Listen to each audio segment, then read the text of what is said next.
What's up guys, welcome back to the channel. Today's reaction video is going to be the Disco Demolition. Now the last video we did on sport was the 10-cent beer night, which was absolutely crazy. An absolute ridiculous idea as well, but I did get told in the comments that apparently other places in the United States have done 10-cent beer nights and it's gone quite smoothly. So maybe it was just Cleveland. The Cleveland fans wanted booze a bit too much. And I don't blame them, to be fair. Obviously it got out of hand and it was mental what happened in the end. But I think everyone's going to take advantage as much as possible, at least of the alcohol, and then that's what leads to potential serious issues in the end. So I really enjoyed that one, and we got told in that video to check out the Disco Demolition. Now, I know you're thinking, Beezy, you didn't post it all yesterday. I did say on my community post I wouldn't be posting yesterday. I've been super busy of late, but I'm getting one out today, and there should be a second video today, so keep your eye on that, guys. Let's get straight into it. Hit that subscribe button if you're new around it. I'd really appreciate it. Hit that like button as well, you absolute legends. And let's see some absolute more mental Disco Demolition stuff, which is going to be, I'm assuming, it's the same, mental fans going crazy, but we'll see. A typical sports promotion consists of a bobblehead giveaway, or Wait, mini what? bat day. Sometimes teams get creative, like toilet seat cushion night for when the chili Okay. dog hits. And sometimes promotions get dangerous, like the riot-inducing 10-cent beer night. But Yeah, there you go. That's what we reacted to. It was riot-inducing completely. riot or not, that's just a great deal. One promotion, however, took booze and poured it all over the fire inside every disco hater in 1970 Wait, what? Chicago. Grab your white suits and quaaludes. This is the worst sports promotion. Comiskey Park, Chicago, July 12th, Okay. 1,979 years after you know what. The lowly White Sox are playing a doubleheader against the Tigers. 2 games more than Chicago fans were interested in that year. White Okay. Sox owner Bill Veeck and his son Mike, the promotions manager, figured there wasn't much they could do to get baseball fans to the stadium, so they set their sights on something people liked, something really big at the time: music. Okay, I see where this is Earlier going. in the month, Sony debuted their Walkman in Japan, setting the stage for Yeah, this is old school. Let me know if you've had a Walkman in the comments. I know what a Walkman is, but I never had one. And it was only recently I found out what one worked, because somebody who was a little bit older than me, probably about 40, something like that, was like, you don't know what a Sony Walkman is? And explained it to me. So let me know if you had one. that stack of Weird Al cassettes in your attic. And back in March, Philips showcased a prototype for their optical digital audio disc. Sounds like communism to me, but it's safe to say this is a big year for the industry.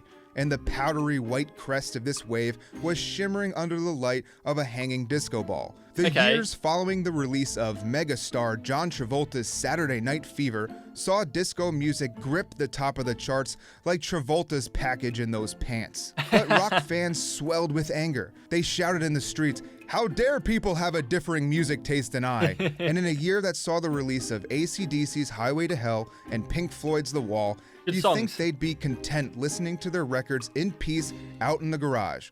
But they weren't, not with artists like Donna Summer topping the charts. The voice of this totally justified musical unrest was a man named Steve Dahl. Dahl was a radio shock jock who lost his job at a rock station when it was turned into a disco station. So he Oh. had no reason to be mad at disco music whatsoever. Oh, yeah, he's definitely holding a grudge there, isn't it? Again, I mean, my personal opinion on that, let me know in the comments if you agree or disagree, if you like this. Listen to your own thing. Who cares what everyone else likes to listen to? If you enjoy it, you enjoy it. That's my opinion. Let me know what your guys are. Dahl was picked up by a rival rock station and used his platform to drum up an army of people focused on one thing: telling the world that disco sucks. And I have to admit, this is the kind of guy you want to bring home to mom and dad. Wow. So Mike Veeck, desperate to get bodies inside Comiskey Park, enlisted Dahl's help in developing a promotion to fill the stands. The plan was, if you bring a disco record to the game, you get in for 98 cents. A marketing ploy for Dahl, whose radio station was 97.9 WLUP. Then, in between the 2 games of the doubleheader, Dahl will blow those f***ing records up. Sounds fun, right? At What? its core, the promotion worked. Over 50,000 people crammed into Comiskey Park that night.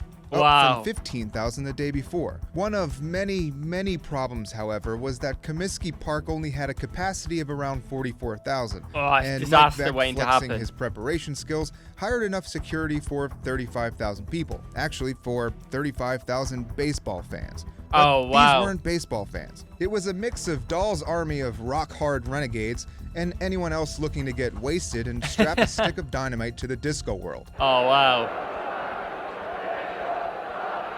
They got a chant here. I don't want to turn it down. Many of them even managed to sneak in their own liquor, because what's the point of watching things blow up without the hard stuff? They had no interest in the baseball game going on in front of them.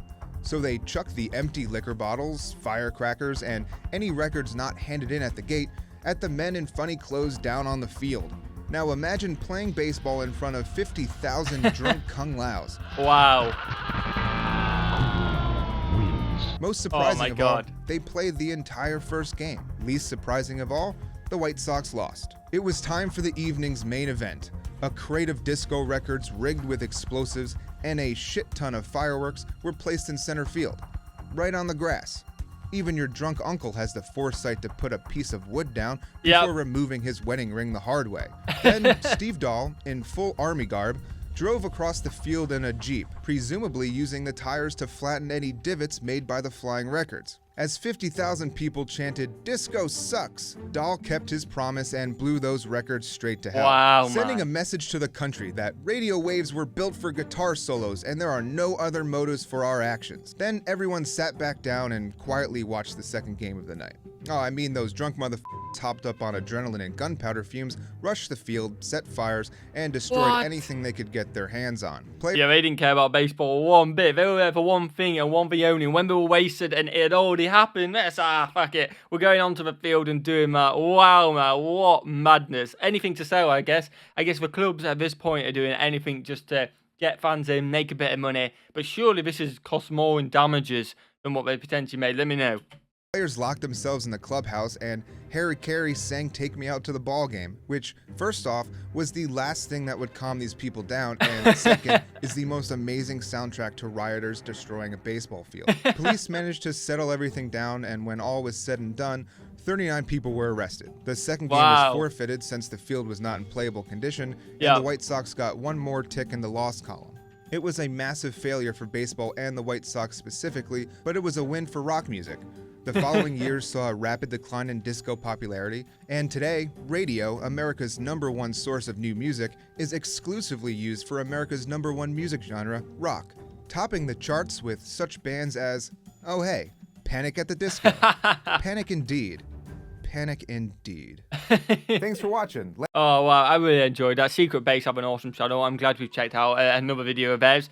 What a mental night. Again, who thought that would be a good idea? Bringing non-baseball fans to a baseball game, getting them wasted, having an explosion, and expecting them to all be chill. But at the end of the day, I get the thinking. The thinking is you want to make as much money as possible. You want to get fans in. You don't, I suppose you potentially don't expect them to break the law because that's technically what they're doing. So I kind of get that, but it was an absolute disaster. I hope you guys have enjoyed this one. Let me know if there's anything else along these lines which you want me to check out because these are absolutely mental. And like someone commented in the other ones, for a soccer fan to think it's mental, it must have been mental. And it's very true. We have a lot of stuff not on this level going on. We have obviously got your Millwall fans, which I'm sure a lot of you guys would have heard of, but this was absolutely mental. Hit that like button, guys. Hit that subscribe button as well. I'd really appreciate it. Let me know what else to react to in the comments, and have a fantastic day. Peace.